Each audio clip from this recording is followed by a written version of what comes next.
విదేశాల్లో చదవాలనుకుంటున్నారా? అయితే విదేశ్ కన్సల్ట్ ని సంప్రదించండి. పోయిన తర్వాత ఓకే కొంచెం వెరైటీ పీపుల్ ఉన్నారు అని అనుకున్నా. స్లోగా ట్రై చేస్తున్నా ఇంకా కలవడానికి. అట్లా ఈ లోపే నాకు నా బ్యాడ్ లక్ ఏంటంటే 3rd డేనో 4th డేనో అనుకుంటా కదా, అప్పుడే నాకు విష్ణుప్రియతోని ప్రాబ్లం అయింది. అదే దాంట్లో ప్రెషర్ కుక్కర్ విషయం అయితే అది అయ్యింది. అది అనుకోకుండా నేను అనుకోకుండా కుక్కర్ పడ్డది అండ్ ఇది ఆరెంజ్ అయింది, మాడిపోయింది, నిజంగానే కొంచెమే మాడిందిలే, ఎక్కువ కాదు మాడింది. సో ఇట్లా అయినాయి. అండ్ ఫస్ట్ వీక్లోనే అందరిగా అమ్మో సోనియా అంటే అసలు ఇదిరా అని చెప్పేసి భయపడ్డారు. కొంచెం దగ్గర రావడానికైనా సరే ఫస్టే అది ఒకటి వచ్చేసింది. సో అది కలవడం కూడా కొంచెం కష్టమైంది. దాని తర్వాత నాకు అందరితో కలవడము అనేది తొందరగా వాళ్ళు యాక్సెప్ట్ చేయలేకపోయారు కొంతమంది. అంటే ఆ డేర్నెస్ ఏంది, ఎక్కడి నుంచి వచ్చిన డేర్నెస్? ఎందుకంటే స్టార్టింగ్ వెళ్ళినప్పుడు కొంచెం భయం ఉంటుంది, అరే డిఫరెంట్ కంటెస్టెంట్స్ ఎక్కడి నుంచి వచ్చారు.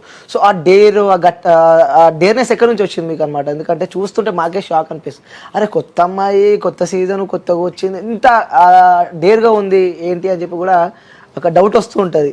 అసలు భయం కాలే మీకు అలా మాట్లాడుతుంటే? అసలు నేను మామూలు కూడా అసలు భయపడా, నేను చాలా ఫియర్లెస్. అండ్ నేను ఏదన్నా నేను అనుకున్నా అంటే నేను చెప్పేస్తా, అది అంతే. అది దానికి భయం ఏంది, నేను ఎవరికి భయపడలేదు. దానికి ఈ రోజు నా రియల్ లైఫ్లో కూడా నేను ఎవరికి భయపడలేదు.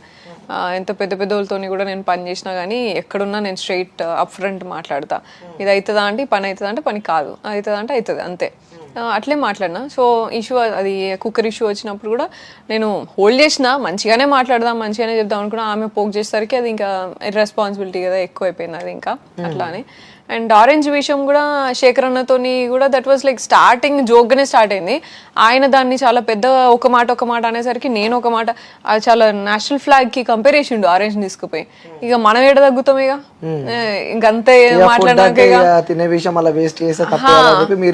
వేసుకున్నాను ఇక. అండ్ ఫ్లాగ్ అనేసరికి ఇంకా నాకు పడింది, నువ్వు ఏ నుంచి ఏడికిపోతున్నావు అని చెప్పేసి నేను మాట్లాడినాక కాకపోతే ఆయన సెకండ్స్లోనే మళ్ళీ వచ్చేసి అప్పుడే నాకు అర్థమైంది. శేఖర్ అని వచ్చి నాకు మాట్లాడినప్పుడే, శేఖర్ అంటే నేను కొంచెము అంటే ఇట్లా ఏమంటారు, ఆయన కూడా స్ట్రైట్ ఫార్వర్డ్గా మాట్లాడతాడు, స్టాండ్ తీసుకుంటాడు, ఇట్లా అని అనుకున్నా నేను ఫస్ట్. కానీ ఆయన నాతోని అట్లా బిహేవ్ చేసినాక సెకండ్స్లో నా దగ్గరకు వచ్చి నువ్వు ఎట్లా బిహేవ్ చేస్తావు అని చూసిన, అంతే అని అంటే నేను అమ్మో గిదేంద్ర బాబు అనుకున్నా. దట్స్ వెన్ నాకు అర్థమైంది, అంటే లైక్ యూనో భయపడిండా లేకపోతే ఎట్లను అది కట్ చేసినట్టున్నాడు, but he's not that guy కదా అనేసి అనుకున్నా. అయిపోయింది అది అంతే. అంటే విష్ణుప్రియని ఎక్కువ బిగ్ బాస్ ఫోకస్ చేస్తుందేమో అని కొంతమంది క్వశ్చన్ మార్క్ వస్తుంది. అసలు ఏంటి విష్ణుప్రియ ఎలా ఉంటుంది, హౌస్లో ఎలా ఉంటుంది? సో అందరితో ఓకేనా? విష్ణుప్రియ ఓకే అంటే లైక్ యోగా చేసుకుంటుంది అండ్ ఓకే ఉంటుంది. అంటే షీ డజన్, అంటే మాకు తెలిసిన విష్ణుప్రియ అయితే like she doesn't like to be there. తను కూడా అంటుంది ఏముంది, నామినేషన్లు ఉన్నా ఓకే డన్, వెళ్ళిపోతా, ఓట్లు వేస్తుంటా లేకుంటే లేదు, అంటే అంత ఇంట్రెస్ట్ లేదు ఆమెకి. ఆమెని ఎంటర్టైనర్ లాగానే తీసుకున్నారు కావచ్చు, అంటే అదే కదా అన్ని సీజన్లో ఒక ఎంటర్టైనర్ అట్లా ఉంటారు కాబట్టి అట్లా తీసుకున్నారు కావచ్చు. ఆమెకి అయితే పర్సనల్గా ఇంట్రెస్ట్ లేదు. లైక్ ఎప్పుడు ఆమె చెప్తుంది అది, అసలు ఎందుకు వచ్చినా బాబు, ఇక్కడికి ఎందుకు వచ్చినా, ఇక్కడ ఎందుకున్నా అన్నట్టుగానే మాట్లాడుతుంది. అండ్ ఆల్సో లైక్ చూసే అంటే లైక్ చిల్గానే ఉంటుంది, లైక్ గివ్ టాస్క్లలో అట్లా అంతా ఏమి ఇంట్రెస్టింగ్గా అట్లంతా ఏమి ఉండదు. సో మొత్తానికి మీ వాయిస్, కమాండింగ్ వాయిస్ ఒకటి మీకు నెగిటివ్ అయిందని చెప్పి అనుకుంటున్నారు బయట. అలాగే సో ఎవరైనా మాట్లాడుతుంటే మాట్లాడనివ్వదు, తనకు నచ్చిందే తను మాట్లాడుతుంది. సో పక్కన వాళ్ళ మాటలు పడనియ్యదు, తనే తోపు అనుకుంటుంది, తనే తురుము అనుకుంటుంది. ఇక మొత్తం నేను గెలిచేసిన, కప్పు నేనే తీసుకోబోతున్నా అని ఇవన్నీ సోనియా మైండ్లు ఉంటాయి. అందుకోసమే సోనియా ఎవరి దగ్గర దిగరు ఓకే అని చెప్పి అంటున్నారు మరి బయట. తోపు అనుకుంటా డెఫినెట్ గా. అండ్ మాట్లాడనియా అని అంటే నీ దగ్గర పాయింట్ ఉంటే మాట్లాడనిస్తా, పాయింట్ ఉన్నా మాట్లాడనియదు. అట్లా లేదు, నేను మాట్లాడించిన సందర్భాలు చాలా ఉన్నాయి. మా పాయింట్ కరెక్ట్ గా మాట్లాడుతున్నాను అంటే మాట్లాడిస్తా. ఫస్ట్ వీక్లో నిఖిల్తో కూడా అయ్యింది అదే.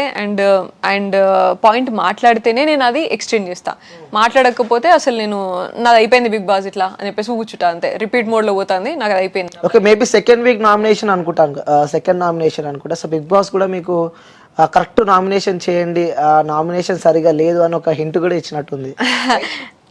అది మాట్లాడనీయకపోవడం కాదు, నేను చిన్నగా ఐ మీన్ లైక్ లో వాయిస్ లా నీట్ గా చెప్తాను నేను. ఈ ఫస్ట్ లోనేమో కొంచెం గట్టిగా మాట్లాడినా కదా, సెకండ్ నామినేషన్ లో తగ్గి మాట్లాడదాం కొంచెం అనే చూసిన నేను. అంత గట్టిగా అవసరం లేదు, నా పాయింట్ కరెక్ట్ గా కన్వే చేస్తే చాలు కదా అనే చూసిన. ఫస్ట్ పోయేటప్పుడు కూడా నేను అదే ప్రాక్టీస్ చేద్దామని అనుకున్నా. ఏదైనా విషయం వచ్చినప్పుడు చిన్నగా మాట్లాడాలా, కరెక్ట్గా పాయింట్ కన్వే చేస్తే చాలు, అంత హై నోట్లో మాట్లాడొద్దు అని అనుకున్నా. బట్ సెకండ్ వీక్లో అది నార్మల్గా మాట్లాడుతా అంటే లాస్ట్ వీక్ ఉన్నట్టు లేదు ఇక్కడ అని చెప్పేసి అన్నారు. నాకు ఓకే వీళ్ళకి ఇది కావాలి కావచ్చు అని చెప్పేసి ఇక నార్మల్గా మాట్లాడినా నేను. But like the opposite person కరెక్ట్గా నువ్వు ఎక్స్ప్లెనేషన్ ఇచ్చుకుంటే నేను ఎలో చేస్తా. అది కాకుండా ఇంకేదేదో మాట్లాడితే నేను మాట్లాడేస్తా దానికి, అంతే. అదొకటే. అండ్ నాకు పాయింట్ క్లియర్గా మాట్లాడాలా, వేగ్గా ఇవ్వద్దు నాకు డిస్కషన్. లైక్ నేను మాట్లాడినప్పుడు నేను ఎగ్జాంపుల్ ఇస్తా. నేను ఒక సెంటెన్స్ మాట్లాడితే దానికి ఎగ్జాంపుల్ ఇస్తా. నీకు ఈ పలానా చోట గిందు వల్ల నాకు ఇది అనిపించింది అని చెప్తా. నువ్వు అది ఏం లేకుండా ఉత్తిగా మైక్ కోసమే నువ్వు మైక్ వేసుకోవు కాబట్టి నేను నామినేట్ చేస్తున్నా అంటే దోస్ ఆర్ ఆల్ లైక్ నేను మాట్లాడినీయా, నేను ఎందుకు మాట్లాడినీయాలా దానికి? నీకు పాయింటే లేదు. అప్పుడు కూడా నేను టైం తీసుకోండి, కూర్చోండి, ఇంకొక అరగంట అయినా కూర్చోండి, కానీ నాకు కరెక్ట్ పాయింట్ చెప్పండి. మళ్ళీ రీ ఎంట్రీ ఎప్పుడు ఇవ్వబోతున్నారు? ట్రోలర్స్ కి పని చేయడానికి అయితే చూడాలి, కానీ లేకపోతే నో ఐడియా అనేది. Maybe 6th week or 7th week. మాకు వచ్చిన ఇన్ఫర్మేషన్ ప్రకారం 7th వీక్లో Sonia 2.0 into big boss season 8. ఏమో నో ఐడియా, బట్ చూడాలా. ఓకే. నేను ట్రూగా ఉందామని అనుకున్నా, నా రియల్గా నేనున్నా. కానీ ఉన్నది ఒకటి చూపించేది ఒకటి అని అంటే ఇక పోయి కూడా వేస్టే కదా, దాంట్లో నేను చేసేది ఏం లేదు. ఓకే, అంటే బిగ్ బాస్ రియల్ అంటారా ఫేక్ అంటారా? నేను నా విషయంలో అయితే ఫేకే అంటారు. అబ్సల్యూట్గా.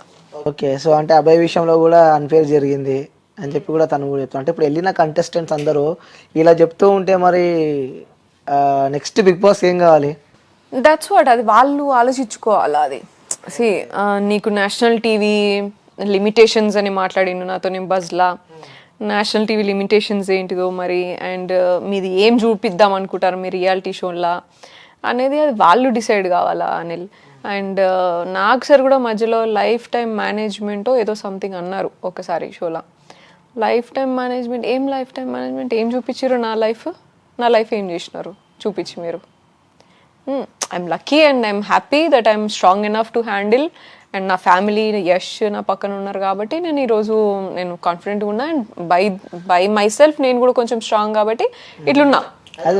వేరే అమ్మాయి అయితే and what if I get suicide, like నేను చూసింది, నేను సెన్సిటివ్, డెఫినెట్గా సెన్సిటివ్. అండ్ నేను నిజంగా చెప్తానా, నా ఇన్నర్ సైడ్ నేను చెప్తాను. నేను like I'm strong enough with my experiences and my life. And నేను సంపాదించుకున్నది, నాకు పొటెన్షియల్, నాకు ఇంకా చాలా నాకు పొటెన్షియల్ ఉన్నది, ఇట్లా నా హోప్, నా అంబిషన్స్ అని నన్ను బతికిపిస్తున్నాయి. కానీ నేను ఈరోజు చూసిన దానికి, నేను చేసింది ఏంది, మీరు చూపించింది ఏంది, దానికి ఐ వుడ్ హ్యావ్ సూసైడెడ్.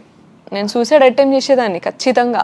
నాకు గనక ఈ హిస్టరీ లేకపోయినంటే, నాకు నా పర్సన్స్ నా పక్కన లేకపోయినంటే, నాకు ఇంత స్ట్రెంగ్త్ లేకపోయినంటే, నేను ఒకటే తీసుకున్నాకి నాకు ఏదో పర్పస్ ఉన్నది లైఫ్లో, దీన్ని నేను ముందుకి ఇంకా నేను స్ట్రాంగ్గా తీసుకొని ఇంకా దీన్ని ఎట్లనో చూడాలా నేను అని అనుకున్నా. అండ్ మేము అనుకున్న ప్రాజెక్ట్స్ చాలా ఉన్నాయి, ఇంకా నేను చారిటీ చేసే ప్రాజెక్ట్స్ ఇవన్నీ చాలా ఉన్నాయి. ఇవ్వండి ఇంద్రా బాబు అని నేను లైట్ తీసుకుంటున్నా. కానీ వాట్ ఇఫ్ సమ్మన్ ఎల్స్ నా ప్లేస్లో ఇంకొక అమ్మాయి ఉండింటే ఎట్లుండేది పరిస్థితి?